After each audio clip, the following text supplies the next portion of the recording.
Hey guys, today we're going to pick up where we left off in our last video, which was called Why Sabbath School Stinks, by talking today about some ways to make Sabbath school classes better. So if you need to go watch that first video, here's your chance to hit pause and go do that. I'll wait right here. Not going to do a thing.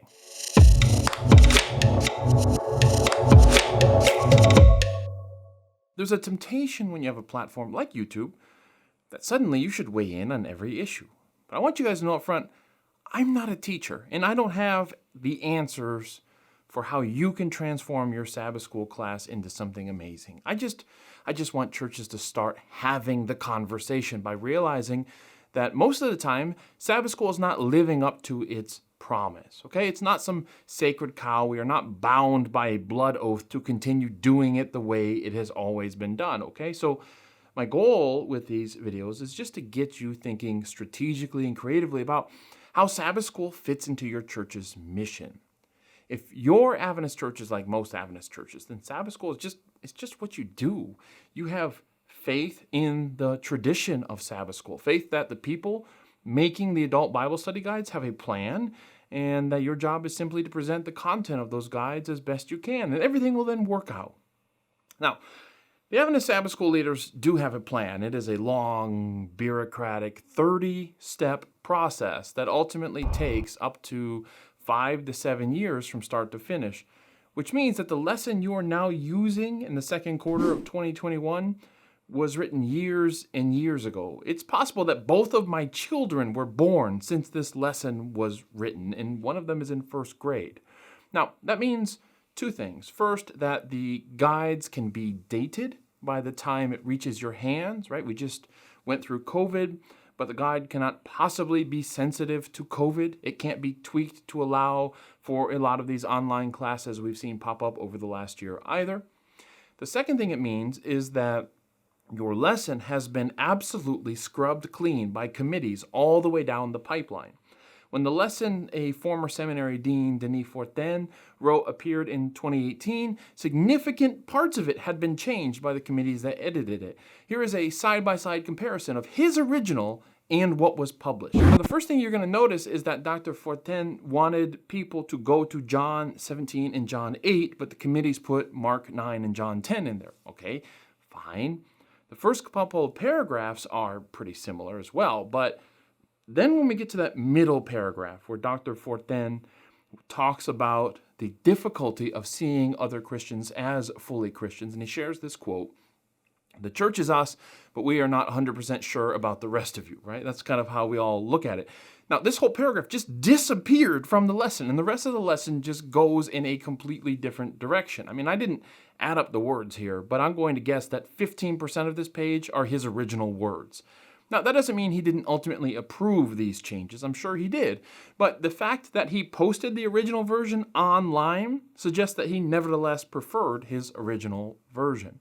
Now, I didn't mean to get into the weeds on how the adult Bible study guide is written, but I think having an idea of how this process works and how things get decided by a number of committees over a number of years should, I hope, remind you that local churches are responsible for their own growth. If you want to use the lesson effectively, then go for it. If you want to use something else, that's okay too, but be effective with your Sabbath school time.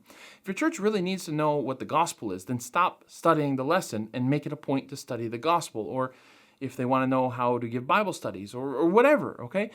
This time and your Sabbaths together is designed for your church to study together. You decide what to study. You decide what your church needs to grow at the next step. One size doesn't fit all. You can be a teacher for 20 years and still not know how to give a Bible study on the Sabbath.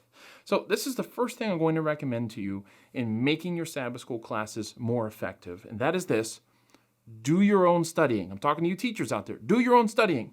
I know that you're really hurting for time. I know that you're taking a look at that lesson on Friday night for the first time, and look, a bunch of committees already did the studying for you, and it's easy to just take their work and adapt it. But I'd encourage you to take the topic and do your own studying alongside the guide.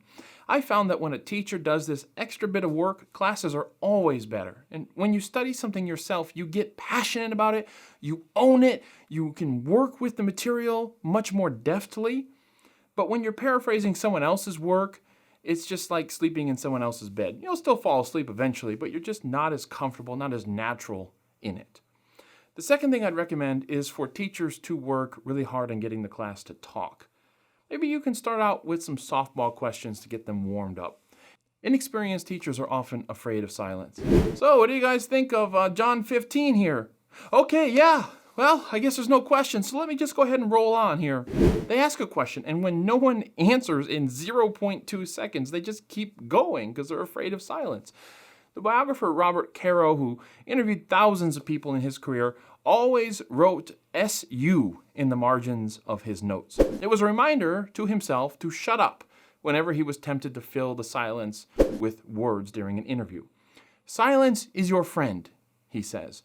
And getting a class talking is an art, okay? I'm a preacher, not a teacher. I don't need people to ask questions while I preach, so I don't pretend to be an expert here about how to do that.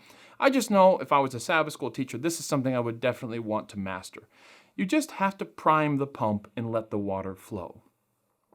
Third, this one is directed toward class members. For the love of Moses, please come prepared. Your teacher has spent time preparing for this class. They thought about their questions and comments, and for you to just show up or just sit there, or worse, just fire off the hip with irrelevant talking points, it's just demoralizing. We've all met that person in class where no matter what question the teacher asks, they're going to hijack and redirect that question and answer it however they want. The question could be, what did Jesus mean when he asked us to pray for our enemies? And this person will stand up and be like, well, they're coming for us with those vaccines. That, insert political enemy here, just wants to kill all of us. And it's like, thanks for your contribution to class. That was absolutely not helpful. Meanwhile, all the normal class members just sit there silently and it's awkward. Fourth, I think Sabbath school teachers should get together and talk about each quarter's topic. Coordinate with each other and say, okay, this quarter we're talking about the covenant.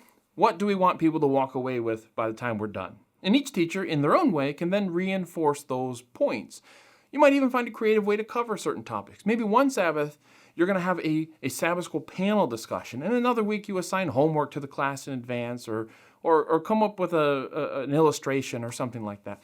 I don't know exactly what you should do. I just know if all the teachers are in silos and are looking at the guides a few days in advance, it's hard to coordinate with each other. It's hard to have consistent messaging. It's hard to be creative. It's hard to be intentional. Now, I could go on, but let's stop with 4 things. Because our problem is that we often cannot imagine anything other than the Sabbath School Guide. We cannot imagine anything other than doing what we're already doing.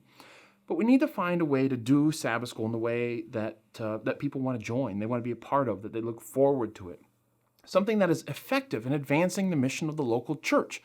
If you've been to a Vibrant Sabbath School, would you let me know how it works in the comments below? I mean, I'd love to see your ideas. I hope these videos at least will help you get the conversation started in your local church, and that better Sabbath school experiences will be the result. I'll see you next time.